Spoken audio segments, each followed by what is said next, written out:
ITI करने के बाद में जहाज बेशक ना उड़ा पाओ मगर रेल तो चला ही लोगे।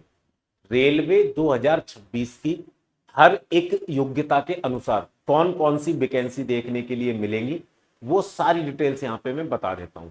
दूसरा, 2026 की वैकेंसीज का आगाज हो चुका है। लोको पायलट की वैकेंसी कितनी आएंगी वो बता दिया है, कब से उसके फॉर्म फिल होंगे वो भी बता दिया है, टेक्नीशियन वगैरह की कितनी वैकेंसी आएंगी वो भी बता दिया है।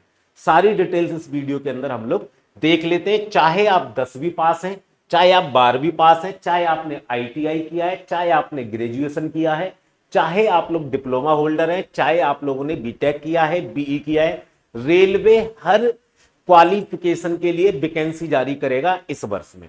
कौन कौन सी वैकेंसी है मेनली उस पर हम लोग एक बार बात कर लेते हैं। सबसे पहली वैकेंसी इस बार आप लोगों को रेलवे में देखने के लिए मिलेगी और वो वैकेंसी आप लोगों की रहने वाली है एएलपी की।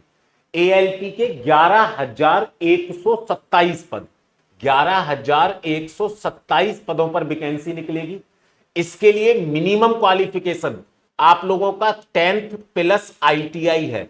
अगर आप लोगों ने 10th के साथ में आईटीआई किया हुआ है तब आप इस वैकेंसी का फॉर्म फिल कर पाएंगे। रेलवे में एक अच्छी बात है, मैं कॉमन बात बता देता हूं कि आपकी एज मिनिमम अगर 18 है और मैक्सिमम 30 है जनरल और ईडब्ल्यूएस वाले कैंडिडेट की, तो आप वैकेंसी का फॉर्म फिल कर सकते हैं। लगभग हर वैकेंसी में एज का ये वाला क्राइटेरिया फिट बैठता है।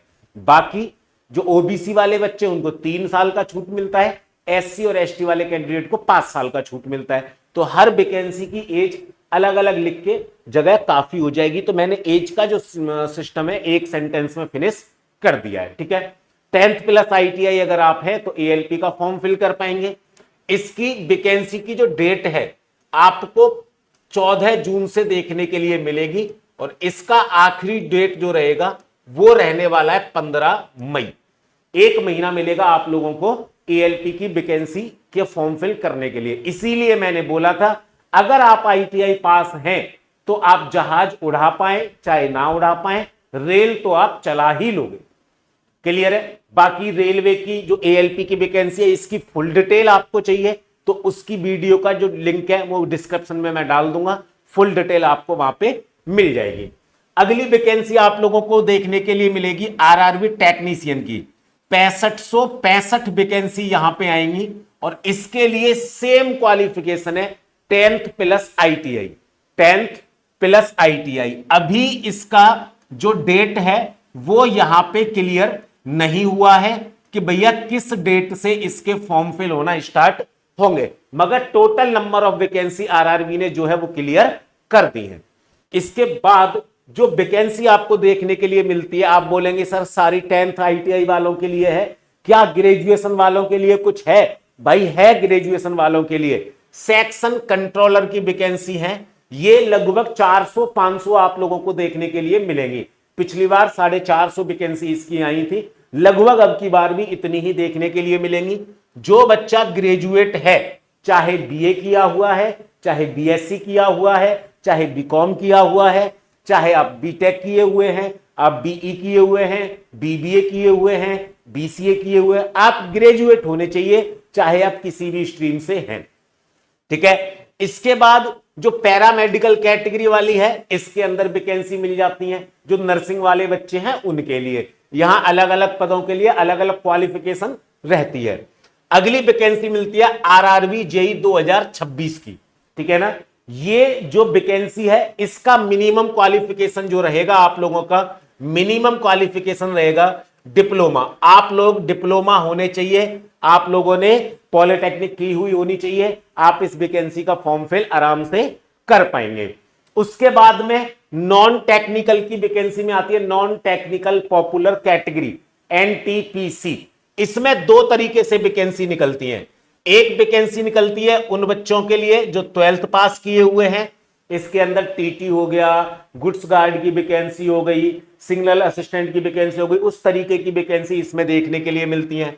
एक वैकेंसी निकलती है ग्रेजुएशन वालों के लिए, इसके अंदर स्टेशन मास्टर हो गए, सीनियर क्लर्क हो गए, उस तरीके की वैकेंसी ग्रेजुएशन के अंदर देखने के लिए मिलती है। हर साल लगभग 4,000, 5,000, 4,000, 5,000 वैकेंसी इसमें आपको मिल जाती हैं। तो ये चांस होगा 12th वालों के लिए और ग्रेजुएट वालों के लिए। बात आती है भैया कि जो केवल 10th पास हैं वो क्या करें, तो उनके लिए है भैया आरआरबी ग्रुप डी की वैकेंसी। ये अगर आपने केवल 10th किया है तब भी आप इस वैकेंसी का फॉर्म फिल कर सकते हो। रेलवे में मैंने आपको बताया, स्टार्टिंग में ही बोला कि भैया एज का क्राइटेरिया लगभग सबका समान है, 18 से 30 वर्ष। सिलेबस भी लगभग सबका समान है, मैथ, रीजनिंग, साइंस और जीए। ये आप लोगों को यहां पे पढ़ना पड़ता है। अब पॉइंट ये आता है कि इतनी सारी वैकेंसी है, नॉर्मली आप लोग ग्रेजुएट या डिप्लोमा होल्डर तो है ही, अगर आप 10th पास आईटीआई में है तब भी आप 3-4 वैकेंसी का फॉर्म फिल करेंगे, 12th पास है तब भी आप 3-4 वैकेंसी का फॉर्म फिल करेंगे। तो क्या हर वैकेंसी के लिए हम अलग अलग बैच लेते पढ़ें, या क्या हम हर वैकेंसी के लिए अलग अलग पढ़ाई करें? एक ही तैयारी से हो पाएगा? बिल्कुल हो पाएगा। हर एग्जाम का लेवल हल्का सा चेंज होता है, बट भैया सिलेबस सेम ही है, टॉपिक सेम ही है। और इन सभी वैकेंसी का वन स्टॉप सॉल्यूशन एग्जाम विधि लेके आया है विजयी भव बैच। इस बैच को आप लोग एग्जाम विधि ऐप डाउनलोड करके ज्वाइन कर सकते हो, केवल और केवल 329 रुपए के अंदर। इस बैच की सबसे बड़ी खासियत यह है कि जब तक आपकी जॉब नहीं लग जाएगी तब तक आप इस बैच में पढ़ सकते हो। चाहे आप ग्रुप डी की तैयारी कर लो, चाहे आप एनटीपीसी की कर लो, चाहो तो आप सेक्शन कंट्रोलर की कर लो, चाहो तो आप लोग एएलपी की कर लो, चाहो तो आप लोग टेक्नीशियन की कर लो। ये वन स्टॉप सॉल्यूशन बैच है।